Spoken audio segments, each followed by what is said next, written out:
សួស្តីពុកម៉ែបងប្អូនក្នុងបណ្ដាញសង្គម YouTube ទាំងអស់គ្នាបងប្អូននេះមានម៉ូដមកមុខទៀតហើយតុកយើងតុកសាមញ្ញឈើប្រភេទឈើសក្រមបងប្អូនណាសក្រមសុតទាំងអស់បងប្អូនណានេះយើងធ្វើប្រភេទនេះបដោយ2ម៉ែត្រតឹង8កម្ពស់80បងប្អូនជើង9ហ៊ុនមេ9ហ៊ុនហ្នឹងនិយាយរួមសិតຂະຫນាតមកតាក់ទាំងអស់អញ្ចឹងណាហ្នឹងហើយបាតលើនេះមុខចិត្តមួយស្លឹកបងប្អូនណាបាតលើមុខចិត្តមួយស្លឹកកម្រាស់4ហ៊ុនពេញនេះបងប្អូនណាហើយកន្លែងជើងចន់ក្រោមនោះ8ហ៊ុនបងប្អូន8ហ៊ុន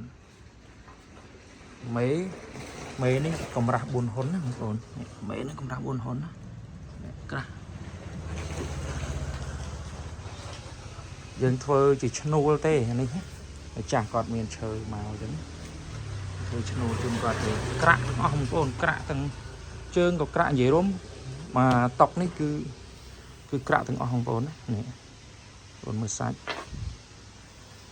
ហើយវាមានឡៃនេះតិចហ្នឹងឯងមុខវាធំអញ្ចឹងណាតែយើងបិទក៏ស្អាតដែរពោដូចគ្នាចឹងបងប្អូនមើលរូបរាងនេះគឺយើងប្រើធំក្រាស់ដែរមេក៏ក្រាស់នឹងដូចគ្នា4ហ៊ុនអានេះយើងបិទសេមជុំវិញហើយយើងធ្វើអញ្ចេះវាការពារយើងប្រេះបែកតថ្ងៃមុខថ្ងៃក្រោយទៀតអញ្ចឹងណាយើងធ្វើអញ្ចឹងទៅវាមាំស្អាតពើងបងប្អូនណានេះក្រាស់ល្អសាមញ្ញស្អាតប្រើប្រាស់មានគុណភាពប្រើប្រាស់បានយូររូបរាងវាហើយអានេះយើងម្ចាស់គាត់ថាលាបសាមញ្ញពេកអញ្ចឹងយើងត្រូវដាក់ធ្វើអាឆ្នោតនឹងឲ្យគាត់អញ្ចឹងណាកាត់ឆ្នោតទូទៅយើងរាល់ដងយើងដាក់3ឆ្នោតចឹងតែលើកនេះយើងប្រើតែមួយឆ្នោតទេកុំឲ្យវាសាំអញ្ចឹងណាស្អាតសាមញ្ញបងប្អូនម៉ូដប្រភេទនេះយើងមិនបាច់ចំធ្វើជាតុកបាយយើងជាប្រភេទជើងកលឹងឬក៏ជើងអូភ្លីអីក៏បានដែរយើងធ្វើប្រភេទជើង4ត្រង់ចឹងស្អាតសាមញ្ញប្រើប្រាស់បានយូរក៏ស្រួលបោះជូតសម្អាតដែរយើងស្រួលប្រើបងប្អូនតែចឹងណាហ្នឹងហើយបងប្អូនកុំភ្លេចជួយចុច Subscribe វីដេអូ